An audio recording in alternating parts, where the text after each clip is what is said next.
இப்போ கொஞ்ச நாளுக்கு நான் முன்னாடி வந்து மோகன் பகவத் கொஞ்சம் வித்தியாசம் பேச தொடங்கினார். மோகன் பகவத்தும் மோடிக்கும் 2 பேரும் 1950ல ஒரே வருஷம் பிறந்தவங்க. 2 பேருக்கும் 6 நாள் தான் வித்தியாசம். மோகன் பகவத்தோட அப்பா தான் மோடியை வந்து ஆர்எஸ்எஸ்குள்ள கொண்டு வராரு. ஆனா மோகன் பகவத்துக்கு ஒரு பர்சனலா ஒரு இஷ்யூ இருக்க மாதிரி தெரியுது. இவர் ரொம்ப மீறி போறாரு, நமக்கு மேல போறாரு, அப்படி ஒரு சைக்கிள் ஒரு பர்சனல் ஆங்கிள் இருக்கு. அப்போ அங்கிருந்து ஒரு ப்ரெஷர் வருதுன்னு நினைக்கிறேன்.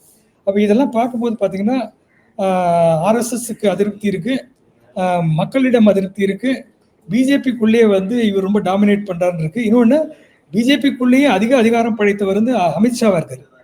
ராஜ்நாத் சிங் வந்து உத்தரப்பிரதேசத்திலேயே வந்து பெரிய அளவில் வர வேண்டியவர், அவர் அவ்வளோ பெரிய ஆளு. அதே மாதிரி யோகி ஆதித்யநாத், அவர் வந்து அவருக்கும் மோடிக்கும் இருக்கிற பிரச்சனைகள் பல பேருக்கு தெரியும். அது வந்து போன தேர்தலே வந்தது. போன தேர்தலில் வந்து பல இடங்களில் வெளிப்பட்டது. யோகி ஆதித்யநாத் வந்து ஏன் கண்ட்ரோல் பண்ணாங்கன்னா, அவர் வந்து யூபிங்கிறது முக்கியம். உத்தரப்பிரதேசத்தில் பவர்ஃபுல்லாக இருக்க ராஜ்நாத் சிங்கை வந்து சைட்லைன் பண்ணியாச்சு. அப்புறம் யோகி ஆதித்யநாத் வந்து ரொம்ப வளர விடக்கூடாது அப்படின்னு அவங்களுக்குள்ள ஒரு டென்ஷன் இருக்குங்கிறது முன்னாடி செய்திகள் வந்திருக்கு. இந்த சூழலில் வந்து நிதின் கட்கரி என்பவர் வந்து ஒரு கேண்டிடேட்டாக வரலாம். இல்லை ஃபட்னாவிஸ் வந்து மறுபடியும் வளர்ச்சி, அதை மகாராஷ்டிரா அந்த மாடல்ல இருந்து வரலாம். ஆனால் இது எல்லாமே ஒரு ஊகத்தில் தான் பேசுகிறோம். ஆனால் உள்ளுக்குள்ளே பிரச்சனை இருக்கு. அப்படிங்கிறது உள்ளுக்குள் மட்டும் பிரச்சனை இல்லை, நாட்டில் பிரச்சனை இருக்கு, பிஜேபிக்குள் பிரச்சனை இருக்கு. பிரச்சனைகள் சால்வ் பண்ணல.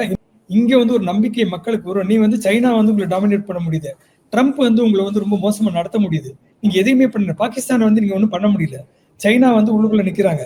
அப்போ எதுவுமே பண்ணாத ஒரு பிரதமர் அப்படின்னு இருக்கும்போது அடுத்த இது வந்து எப்படிப்பட்ட இமேஜ் வரும்னா, அப்போ என்னன்னா இவர்கள் வந்து இவங்களோட பெரிய டாக்டிக்ஸ் என்னன்னா, எந்த மாதிரி வேணாலும் சமயத்துக்கு தகுந்த மாதிரி யாரை வேணாலும் தியாகம் செஞ்சிருவாங்க.